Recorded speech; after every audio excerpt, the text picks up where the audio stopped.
આજની ધર્મકથા. પ્રણામ.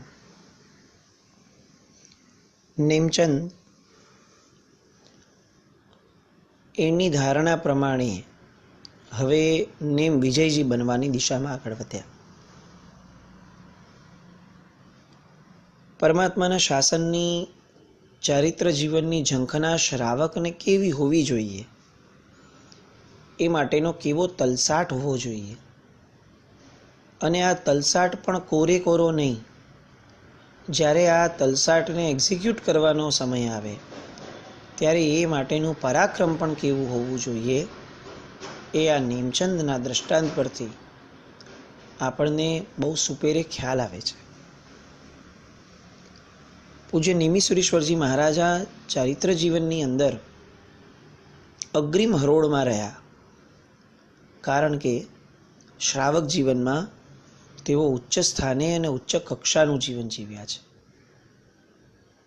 આટલી નાની ઉંમરની અંદર દીક્ષા થવા છતાં એમનામાં જે પરિપક્વતા, એમનામાં જે વૈચારિક શક્તિ, જે સૂઝકો અને ગમે તેવી કઠિન પરિસ્થિતિમાંથી પણ રસ્તો કાઢવાની એમની જે એક જબરદસ્ત દ્રષ્ટિ હતી, એ અત્યંત શાસન ઉપયોગી બની.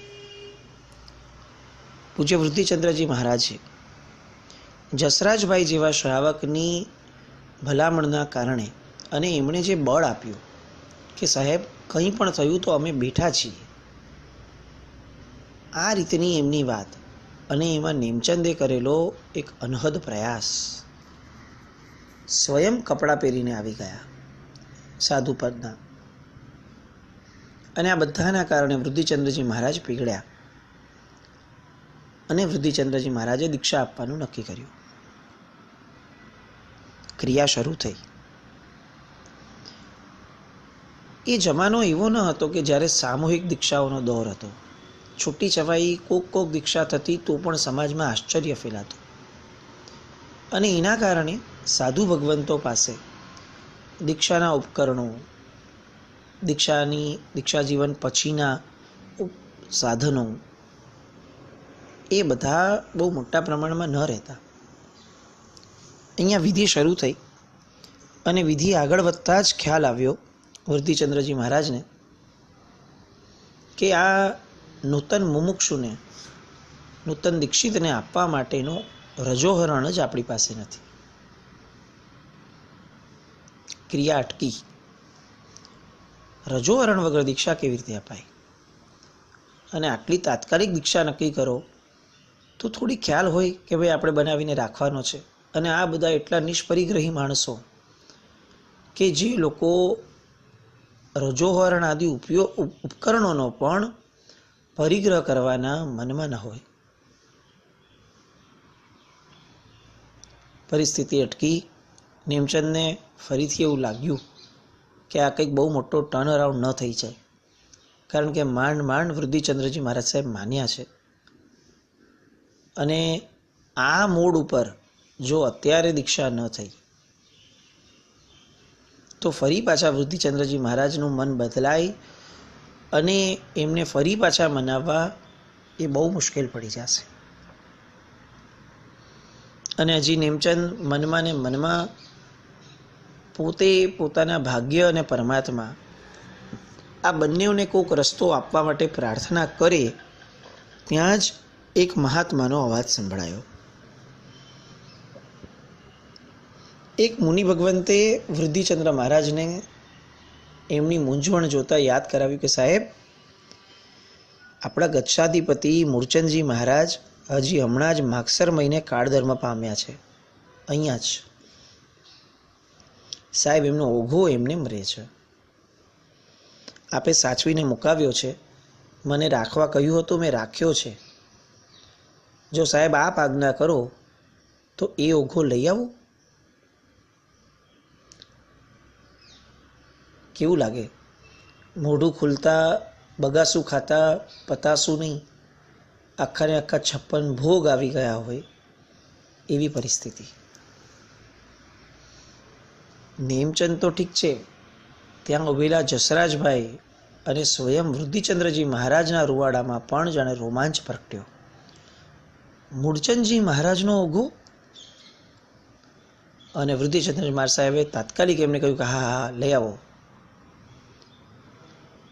અને એમણે પણ પ્રસન્નતાથી આ રજોહરણ મંગાવ્યો, તૈયાર કરાવ્યો, નેમચંદને અર્પણ કર્યો અને આ નેમચંદ મુનિ નેમ વિજયજી બન્યા. પણ આ સંકેત કેવો? પરમાત્માના શાસનમાં હિતસુરી મહારાજ સાહેબ થયા પછી જે એક બહુ મોટો ગેપ આવી ગયેલો, અને એમાં પણ છેલ્લા પાછળના કેટલાક વર્ષોમાં એ સમયે મૂળચંદજી મહારાજ એક એવું નામ હતું કે જેમને કદાચ અત્યારે જેટલા સમુદાયો છે એમના આદ્ય પ્રણેતા ગણી શકાય. અને એવા મૂળચંદજી મહારાજ, એમનો ઓઘો કે જે સંયમનો પ્રાણ કહેવાય, જે લગભગ તમામ ગચ્છનાયક કહી શકાય એવી પોસ્ટ ઉપર રહ્યા હતા, એવું જીવન જીવ્યા હતા, એમનું રજોહરણ એક એવા વ્યક્તિત્વના હાથમાં આવ્યું કે જે વ્યક્તિત્વ એક આદર્શ ગચ્છનાયક, ગચ્છાધિરાજ તરીકે પ્રગટ થવાના છે. આ નેમ વિજયજી શાસન સમ્રાટ બન્યા એના મૂળના કેટલાક કારણોમાં કદાચ આ એક બહુ જ મહત્વનું કારણ કે એમની પાસે સ્વયં મૂળચંદજી મહારાજે જીવનભર વાપરેલું રજોહરણ હતું. અને એ પણ અનાયાસે, જાણે મૂળચંદજી મહારાજની જ ઈચ્છા હોય, જાણે શાસન દેવ જ ઈચ્છતા હોય કે ભાઈ મહાપુરુષો પાસેની લેગસી એ મહાપુરુષો પાસે જ જવી જોઈએ. અને નેમચંદની દીક્ષા સંપન્ન થઈ. નેમ વિજયજી મહારાજ એમનું ધાર્યું કરી શક્યા. આવો નબળો શબ્દ વાપરવો બહુ ખરાબ લાગશે. કદાચ એવું કહી શકાય કે નેમ વિજયજી મહારાજે પોતાના અથાગ પરિશ્રમથી, પોતાના જ ભાગ્યમાં રહેલું આ સંયમ જીવન જાણે ઝૂંટવીને લઈ લીધું કર્મસત્તા પાસેથી. એવી અનન્ય સાધના એ આ નેમ વિજયજી મહારાજના આ બાળપણથી લઈને દીક્ષા સુધીના ચરિત્રમાં જોવા મળી. દીક્ષાના સમાચાર મહુવા પહોંચ્યા. તાત્કાલિક બધા જ સ્વજનો, માતા પિતા વગેરે આવી ગયા. જબરદસ્ત ધમાલ મચાવી. પણ આ એક્સપેક્ટેડ હતું નેમચંદને. ગુરુ ભગવંતને તો બહુ જ કોસ્યા, કારણ કે એક આખી જે શ્રદ્ધાનું સ્થાન હતું નેમચંદજીને મોકલવાનું, વૃદ્ધિચંદ્ર મહારાજ એમના ઉપર જ બધો ઓળિયો ઘોડિયો મૂકવાનું કામ થયું. અને જેવું આ નેમચંદના પિતા, માતા અને પરિવારજનો વૃદ્ધિચંદ્રજી મહારાજ તરફ વળ્યા અને એમને કોસવાનું શરૂ કર્યું, એવું તરત જ હવે આ મુનિ નેમ વિજયે બાજીને સંભાળી લીધી. પહેલાં તો સૌથી પહેલાં બધાને એક બાજુ લઈ ગયા. વૃદ્ધિચંદ્રજી મહારાજ જ્યાં છે ત્યાંથી અલગ દિશામાં, તમે બધા આ બાજુ આવો, સાહેબને કેમ ઇન્વોલ્વ કરો છો? અને એમણે કીધું કે આમાં મહારાજજીની કોઈ જ ભૂલ નથી, કારણ કે એ ક્યાંય સામેલ છે જ નહીં. તેઓ સદંતર અલિપ્ત હતા, છે અને છેક સુધી રહ્યા છે. આ જે પણ થયું છે એ બધું મેં જ કર્યું છે.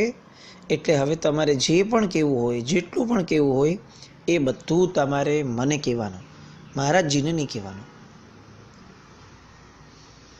દીક્ષા લેતા પહેલાં નેમચંદે વૃદ્ધિચંદ્ર મહારાજ સાહેબને એક વચન આપ્યું હતું કે સાહેબ, પરિવારનું જે પણ થશે આક્રમણ, એને આપ સુધી હું પહોંચવા નહીં દઉં, આપ ચિંતા નહીં કરો.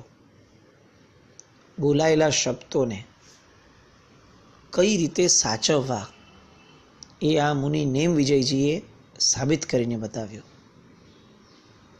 આપણે ખાલી કલ્પના કરીએ કે પોતાનો દીકરો આ રીતે દીક્ષા લઈ લે, ગુસ્સો કેવો પરાકાષ્ઠાનો હોય, કેટલી ચીસો પડાતી હશે, કેવા ક્લેશ થતા હશે, કેવા ઉધામા થતા હશે, આખો ઉપાશ્રય માથે લઈ લીધો હશે. અને તેમ છતાં નેમ વિજયજી બહુ જ ઠંડા કલેજે એ બધાના પ્રશ્નોના જવાબ આપે છે, પણ પોતાના ગુરુ ભગવાન સુધી આ આખી ઘટનાક્રમને વળવા પણ નથી દેતા.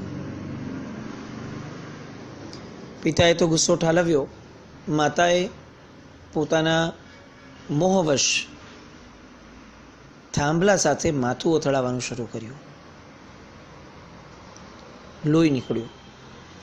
બધાને એવું લાગ્યું કે હવે તો નેમ વિજય પીગળશે. આંસુથી ન પીગળેલો માણસ લોહીથી તો પીગળશે. પણ આ લોખંડી પુરુષ મોહના બધા તોફાનોના અંદરમાં એનો જે મૂળભૂત સ્વભાવ છે મોહનો, એને જેણે જાણી લીધો, એને હવે ન આંસુની કિંમત છે ને લોહીની. અને એમણે પિતાને અને સ્વજનોને બહુ સહજપણે કહી દીધું કે તમારે જે કરવું હોય એ કરવું, જે બોલવું હોય એ બોલો, પણ હવે આ નેમ વિજયજી સંસારમાં પાછા નહીં આવે, નહીં આવે અને નહીં જ આવે. પણ પિતા અને સ્વજનોનો રોષ હજી એ સમાતો નહોતો. માતાનો લોહી નીકળ્યું અને દીકરાને કાંઈ ફરક ન પડે આવો જડ કેવી રીતે બાળક બની શકે. અને તરત એક જણનો સૂર આવ્યો કે આમ સીધે સીધો નહીં માને, આપણે કાયદાની સહાય લઈએ અને આપણે ત્યાં ગામમાં જે ન્યાયાધીશ સાહેબ છે એ ન્યાયાધીશ સાહેબને લઈ આવીએ. જસરાજભાઈને પણ એકવાર તો મનમાં ફાડકો પડ્યો કે આ વાત કાયદા સુધી ગઈ તો બહુ તકલીફ છે. પણ નેમ વિજયજીની અડગતા એ જાણે બધાને એક દિલાસો આપી રહી હતી કે કોઈ ચિંતા નહીં કરો, હું બેઠો છું, હું સંભાળી લઈશ. જેના દીક્ષા જીવનના હજી કેટલાક કલાકો અને દિવસો માંડ ગયા હશે એવા નેમ વિજયજી મહારાજ કેવી અંદરની પોતાની દ્રઢતા લઈને જન્મ્યા હશે,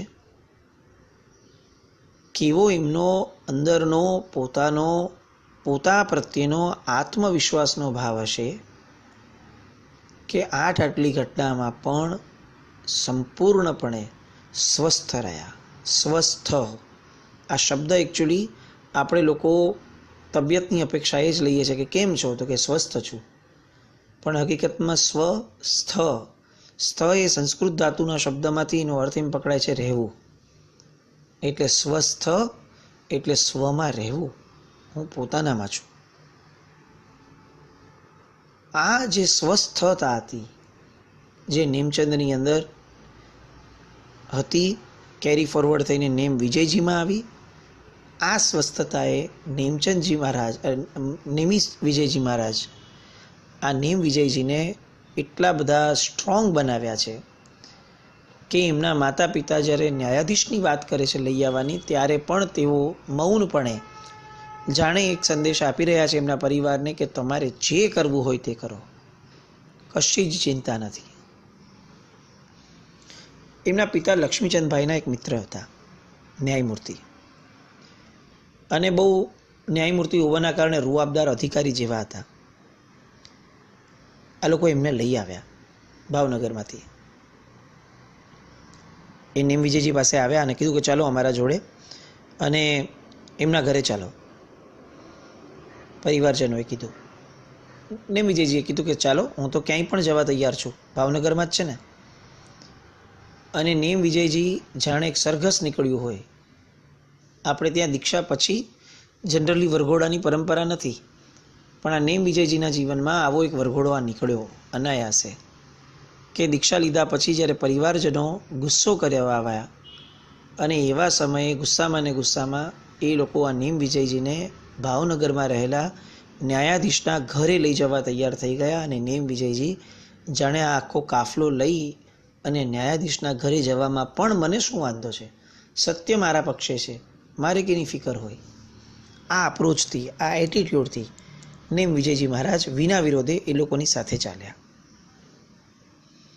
આ ન્યાયાધીશ જે હતા એમની પર્સનાલિટી ભલભલા માણસને ધ્રુજાવી દેવી, અને મિજાજથી એકદમ કડક એવા ન્યાયાધીશે જેવા નેમ વિજયજી એમના ઘરે ગયા અને બધી ઘટના સંભળાવી એમના પરિવારજનોએ, એવું તરત જ કડકાઈનો ઉપયોગ શરૂ કરી દીધો. દીક્ષા પડતી મૂકીને ઘરે જવું જ પડશે, આવો હું તમને આદેશ આપું છું. તમે આવું કરી જ ન શકો. માતા પિતાની આજ્ઞા વગર તમે આમ દીક્ષા લઈ કેવી રીતે શકો? અને એમ કરીને એમણે કાયદાના અને બીજા બધાના વાતોના એમને બધા દ્રષ્ટાંત આપવાના ચાલુ કર્યા અને એટલી કડકાઈથી દબાવવાનો પ્રયત્ન કર્યો કે જે એમને એવું લાગ્યું કે આ ભલભલા ગુનેગારો પણ જે કડકાઈથી ડરી જતા હોય છે, તો આ નેમ વિજયજી એ તો બાળક છે, કિશોર અવસ્થામાં છે, એ તો 100% ડરી જશે. આવા આત્મવિશ્વાસથી પેલા ન્યાયાધીશે નેમ વિજયજીને દબાવવાનો પ્રયત્ન કર્યો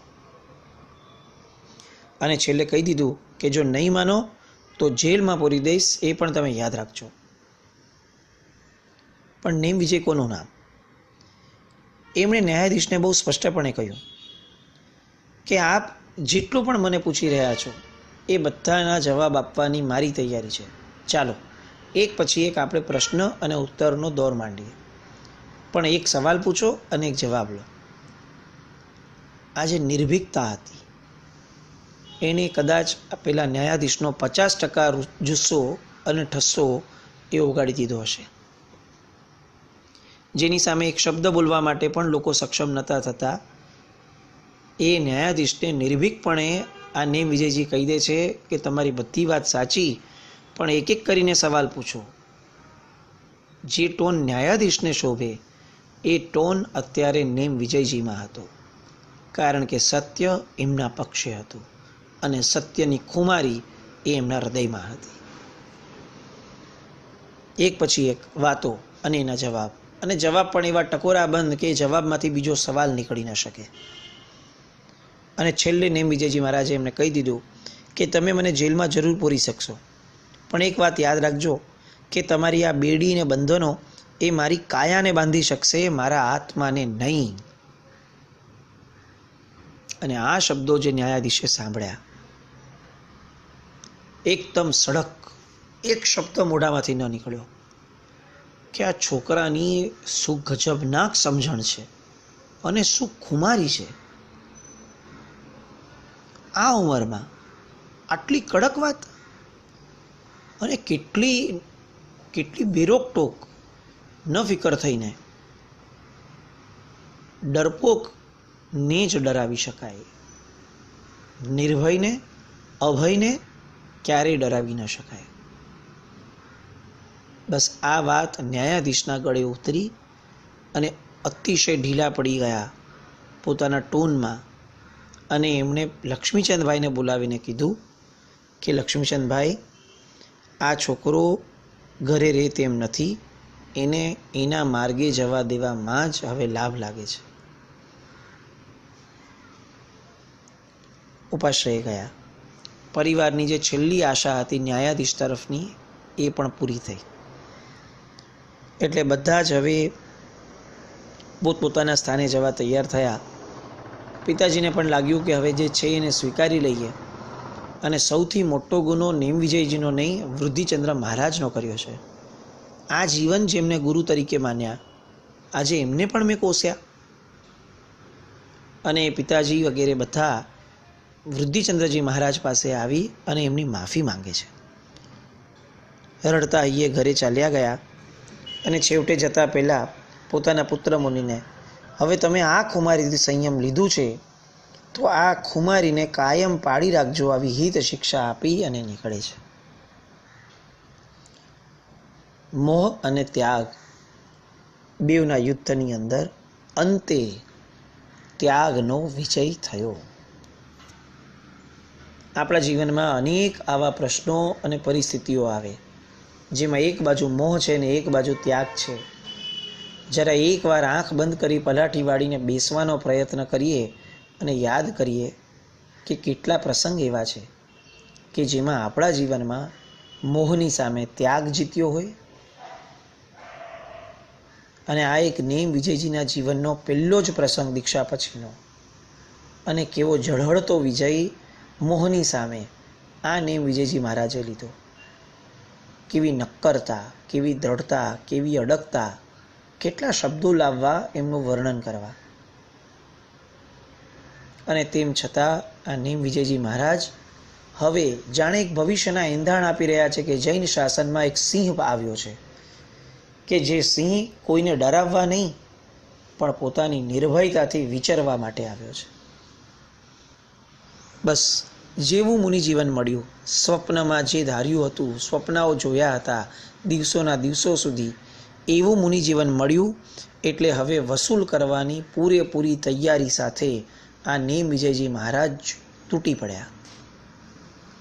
સાધુ જીવનચર્યા શરૂ થઈ અને એમાંય ગુરુ ભગવંતનું સાક્ષાત માર્ગદર્શન, દેખરેખ અને પ્રેરણા મળે, ગુરુકુલ વાસ મળે, પછી તો ક્યાં કંઈ અટકવાનું. 2 તત્વો પર સતત આ નેમ વિજયજી મહારાજે કામ કર્યું દીક્ષા પછી. નંબર 1, અધ્યયન, નવું નવું ભણવાની એટલી બધી ખેવના, તાલાવેલી, ઝંખના, જે જ્યાંથી જેટલું મળે એ રીતે લેવું છે. અને બીજું, ગુરુ ભગવંતની સેવા અને વયાવચ. વૃદ્ધિચંદ્રજી મહારાજની એવી વયાવચ એમણે કરી છે કે જે કક્ષાની વયાવચમાં સામાન્યપણે આપણા જીવાને તો ફક્ત સાંભળીને હાથ જોડીને અનુમોદના કરવા સિવાય બીજું કંઈ જ ન સૂચે. અને આ નેમ વિજયજી દીક્ષા જીવનની અંદર એટલા જબરદસ્ત રીતે આગળ વધવા લાગ્યા. જ્ઞાન યોગ, વયાવચ યોગ એ એટલો દ્રઢપણે એમના જીવનમાં પ્રગટવા લાગ્યો કે જાણે એવું લાગે કે બસ કુદરત પણ જાણે દીક્ષા મળે એની રાહ જોતી હતી અને બધા જ ગુણોની વર્ષા જાણે એમના જીવનમાં થવા લાગી. અને આ વર્ષા થતાં કેટલી વસ્તુઓ એ પામ્યા, કઈ રીતે વયાવચ થઈ, કઈ રીતનું અધ્યયન થયું, એ બંને તત્વોને આવતીકાલે જોઈએ. જીન આજ્ઞા વિરુદ્ધ કંઈ પણ બોલાયું હોય તો મિચ્છામિ દુક્કડમ. જૈનમ જયતિ શાસનમ.